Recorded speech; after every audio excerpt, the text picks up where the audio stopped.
I got a message from a friend of mine that said, if you do not drop everything that you are doing and listen to this album immediately, then you are doing a disservice to yourself. He was right. My name is Adam Shawalker, your host, and welcome back to On the Flip Side. Today we're going to be covering Bütcher's 2020 record, 666 Goats, Carry My Chariot. Bütcher is a black and speed metal band from Belgium, and 666 Goats is their second full-length record. The band formed in the early 2000s and released a few demos pretty early on in their career, but it wouldn't be until 2017 that the band would release their first full-length record, Bestial Fucking War Machine. At the very beginning of 2020, Bütcher released this record right here. Even from the very first moments of this record, you can tell that this album is an otherworldly force to be reckoned with. Today we're going to be delving into this contemporary masterpiece. Track listing is as follows. Track 1 is Inauguration of Steel. Track 2 is Iron Bitch. Track 3 is 45 RPM Metal. Track 4 is Metal Strom, Face the Butcher. Track 5 is Sentinels of Death. We got side 2 of the record with 666 Goats, Carry My Chariot as an appropriate 6th track. Track 7 is Viking Funeral. Track 8 is Brazen Serpent, and track 9 is Exaltation of Sulfur. So we are going to dig into this thing, and we'll come back at you on the flip side.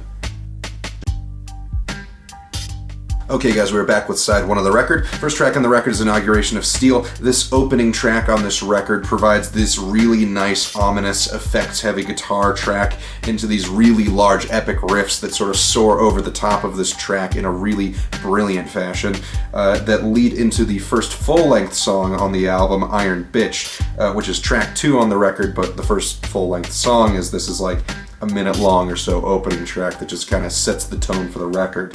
Track 2 being Iron Bitch, this really nice, intense, Motorhead-like drum beat opens up this track. Vocals kick in like thunder overhead on this one that just commands your strict attention. This track wastes no time whatsoever and is blasting on all cylinders for its entire length. The solo on this track is absolutely ripping with like these early thrash metal influences injected right into the core of this solo. As an album opener, I would say this track and the introduction track, Inauguration of Steel, mesh together to be an absolutely flawless opening track on this record. Track 3 is 45 RPM Metal. These huge riffs and bell-tolling noises open this track for an even higher tempo track somehow than the last one. This song pulls a lot of inspiration from like proto-black metal acts like Venom, as well as some of the early like Slayer albums. This is a relentless song that is only too happy to kick your teeth all the way down the back of your throat. Track 4 is Metal Strom, Face the Butcher. Some incredibly evil sounding riffs on this thing kick off the track like rolling dark clouds of thunder that push the song to another huge fast pace. Like there's very little time to breathe on this record. It is just high octane, high tempo the entire time. Like this whole album is just loaded with fast tempo tracks. Face the Butcher is an old school speed metal worship fest at its most complimentary to those early songs. The vocals and the guitar on this track absolutely shred face. With complex riffs and cascading vocal delivery, this track definitely sums up a lot of what is going on this first side of the record. Face the Butcher is the ultimate speed metal, death metal, black metal fusion into this monster that just absolutely does not let up. It is completely relentless. Track 5 is Sentinels of Death. This final track on side 1, it gives us this adrenaline-filled solo that demolishes the ears and opens this riff fest to a massive wave of like black metal sensibilities in all of the verses on this track. The drums just crush everything in their path with incredibly aggressive delivery. This track is probably like, this track has like hints of war metal, as well as other styles of like niche black metal in here. Everything on this side of the record is just so well meshed together. There is very little bleed into like different themes that is like too far to one direction or the other. It is just a perfect melding of so many different kinds of death metal and heavy metal and black metal and thrash metal. It is just like the whole basket, like everything is here. This is an incredibly impressive start to this album, and I mean just the entirety of side 1 just does not let up at all. Every track on this thing is just laser focused on how can this be the best writing and the most laser focused offerings that we can give to this record and to the listener. That is side 1 of the record so far. We are going to give side 2 a spin, and we are going to come back to you on the flip side. We're back with side 2 of the record. Track number 6 is the title track, 666 Goats, Carry My Chariot. The title track on this record is the longest track on the album, clocking in at almost 9 or so minutes, close to 10 minutes on this track alone. The intro segment of this track is the slowest segment we've heard on this entire album so far.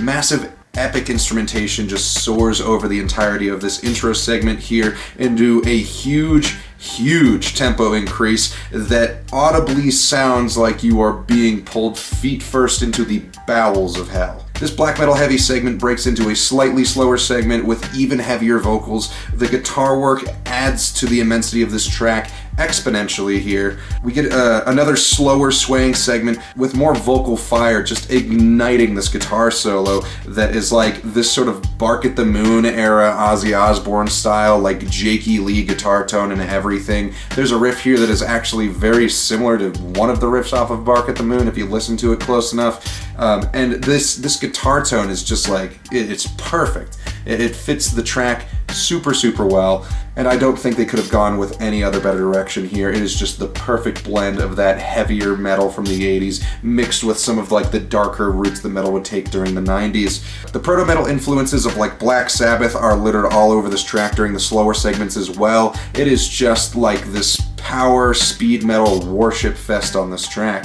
The main solo of the track closes out and we get another slow segment to close out the track, and there are very few songs that I would consider perfect. This is one of them. The title track for 666 Goats is an absolutely monumental song. This is such a strong contender for like one of not just the best modern metal tracks, but one of the best metal tracks, period. This song is so strong. Every portion of it is well thought out. The fact that it is like close to a 10-minute runtime and there is like not a single moment wasted here is absolutely brilliant. Nothing on this song is wasted. All of it is just used to its fullest potential to be the heaviest and the most engaging song on this album, and one of the most engaging songs I have ever heard. Track 7 on the record is Viking Funeral. The incredibly high tempo from side 1 returns here with a bloody vengeance. This is just an anthem for murder and fire.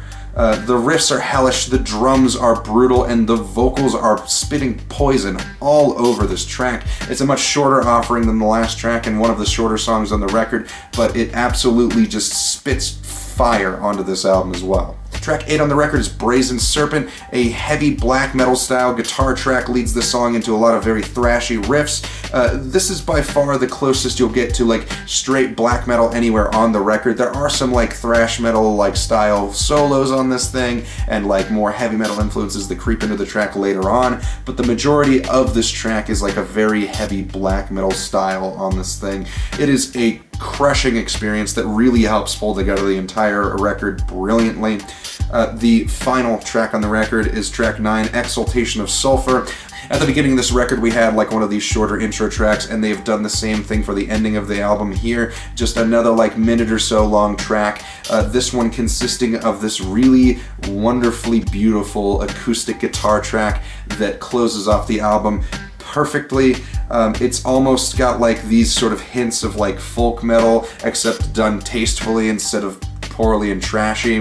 This, I think, was the perfect way for Bütcher to end this record, with just the amount of like high tempo fuel that this album is just filled to the brim with. I think that ending it here on a slower note with these like proto-metal guitar influences was absolutely the right move here. As for final thoughts on the record, this album is just, when my buddy messaged me that I needed to listen to this immediately, I thought maybe he was exaggerating a little bit, because he'll send me music from time to time that, you know, I like, it's pretty good, and I think, you know, like I'll add a few songs from this to like playlists or something, but this is one of the few albums that he sent me that it's like, there's no understating just how good this record is. And I try to avoid like rating records on a number scale, but like this thing is easily like a 10 out of 10. There is not a single moment on this record that seems like too over the top, that seems out of place. Everything here is just condensed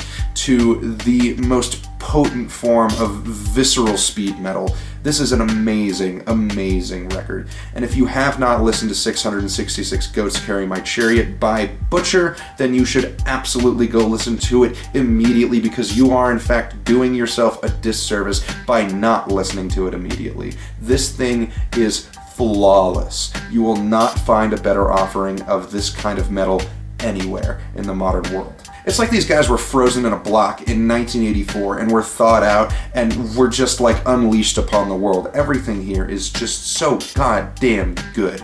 Thank you so much for watching this video. We'll have more content to come soon. Have another review up for you on Thursday, and then hopefully within the next few weeks I'll be getting back to that parts caster build. I do have a lot of tools and stuff coming in the mail to help along with that build. Thank you so much again for watching, and we'll see you on the flip side.